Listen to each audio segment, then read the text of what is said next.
সাবেক স্বরাষ্ট্র প্রতিমন্ত্রী লুৎফুজ্জামান বাবর কারামুক্ত হয়েছেন। দীর্ঘ ১৭ বছর ধরে তিনি কারাগারে বন্দী ছিলেন। দুপুর 1:45টায় কেরানীগঞ্জে ঢাকা কেন্দ্রীয় কারাগার থেকে বের হন তিনি। বাবরের মুক্তির খবরে বৃহস্পতিবার সকাল থেকে বিএনপির নেতাকর্মী এবং নেত্রকোনা এলাকা থেকে দলে দলে লোকজন কেন্দ্রীয় কারাগারের সামনে ভিড় করেন। কারাগার থেকে মুক্তি পেয়েই বিএনপির প্রতিষ্ঠাতা শহীদ জিয়াউর রহমানের সমাধিতে শ্রদ্ধা জানাতে আসছেন তিনি।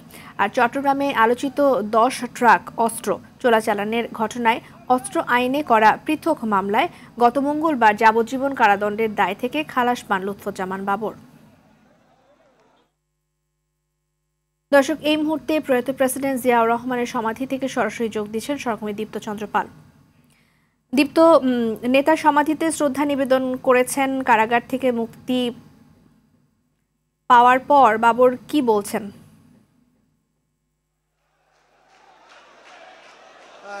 আপনি যেমনটি বলছিলেন যে 17 বছর কারাবাসের পরে কিন্তু আজকে তিনি মুক্তি পেয়েছেন।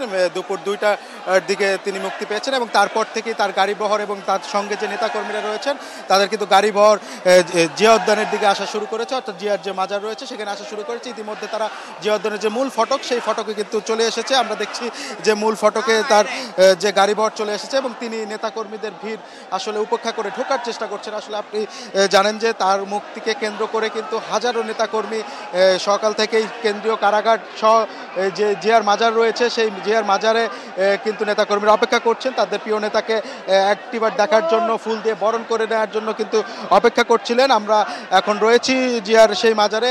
আমরা দেখতে পাচ্ছি তিনি কিন্তু মূল ফটক দিয়ে ঢোকার চেষ্টা করছেন এবং এখানেও কিন্তু যে রাজধানী ঢাকা সহ তার যে নির্বাচনী এলাকা শেরপুর সহ আশপাশের যে এলাকা থেকে নেতাকর্মীরা এসেছেন তারা কিন্তু একসঙ্গে জিয়ার মাজারে শ্রদ্ধা জানাবেন এবং শ্রদ্ধা জানানোর পরে আসলে কিন্তু তিনি গণমাধ্যমের সামনে কথা বলবেন, এমনটি কিন্তু আমরা জানতে পেরেছেন। তারপরে হয়তো তিনি তাদের যে রাজনৈতিক কার্যালয় রয়েছে সেই কার্যালয়ে তার যাওয়ার কথা রয়েছে এমনটি জানতে পেরেছি। তবে এখন পর্যন্ত তিনি যে মাজারের যে মূল জায়গাটি রয়েছে সেখানে কিন্তু এখনও ঢুকতে পারেনি। তিনি এখনও মূল ফটকেই রয়েছেন এবং নেতাকর্মীদের সঙ্গে নিয়ে কিন্তু আসলে ঢুকছেন। আপনি জানেন যে অনেক কিন্তু নেতাকর্মীদের ভিড়, সেই ভিড় উপেক্ষা করে আসলে এই এতটুকু পথ কিন্তু আসাটা খুবই কষ্টের এবং অনেক নেতাকর্মী কিন্তু রয়েছেন তাকে একবার দেখার জন্য, ফুল নিয়ে বরণ করার জন্য। আমরা নেতাকর্মীদের সঙ্গে কথা বলে যেটি জানতে পেরেছি তারা কিন্তু আসলে এই যে 17 বছরের পরে আসলে তাদের প্রিয় নেতাকে দেখতে পেরে কিন্তু অনেকটাই খুশি, এমনটি কিন্তু জানিয়েছে তারা।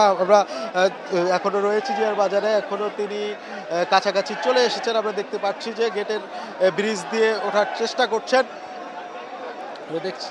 দেখছি যে ব্রিজ দিয়ে ওঠার চেষ্টা করছেন। আপনি জানেন যে গত মঙ্গলবারে কিন্তু তার যে 10টা অস্ত্র মামলা রয়েছে সেই মামলার খালাসের মধ্য দিয়ে তার যে সব ধরনের মামলা রয়েছিল, যে মামলায় তিনি যাবজ্জীবন সহ সাজা ভোগ করছিলেন, সেই মামলাগুলো খালাস হওয়ার পরেই কিন্তু তিনি আজকে দুপুর 2টায় মুক্তি পেয়েছেন এবং তারপরে কিন্তু যে জিয়ার মাজারে কিন্তু ফুল দিয়ে শ্রদ্ধা জানানোর জন্য আসার জন্য রাস্তায় রয়েছেন। এখন আমরা দেখছি যে ব্রিজের উপরেই তিনি অবস্থান করছেন এবং একটু যদি বলে রাখি 2007 সালের 8ই মে কিন্তু তাকে গ্রেপ্তার করা হয়, চট্টগ্রাম থেকে কিন্তু তাকে গ্রেপ্তার করা হয়। তারপর থেকে কিন্তু তিনি কারাগারে ছিলেন এবং দীর্ঘ 17 বছর পরে কিন্তু তিনি আজকে দুপুর 2টায় মুক্তি পেয়েছেন। তো এখানে নেতাকর্মীদের সহ, স্থানীয় নেতাকর্মী সহ তৃণমূলের যত নেতাকর্মী রয়েছে তাদের কিন্তু ভিড় লক্ষ্য করা যাচ্ছে এবং লুৎফুজ্জামান বাবর কিন্তু ইতিমধ্যে ব্রিজের উপরেই আছে, যে চণ্ডীবন্দরের যে ব্রিজ রয়েছে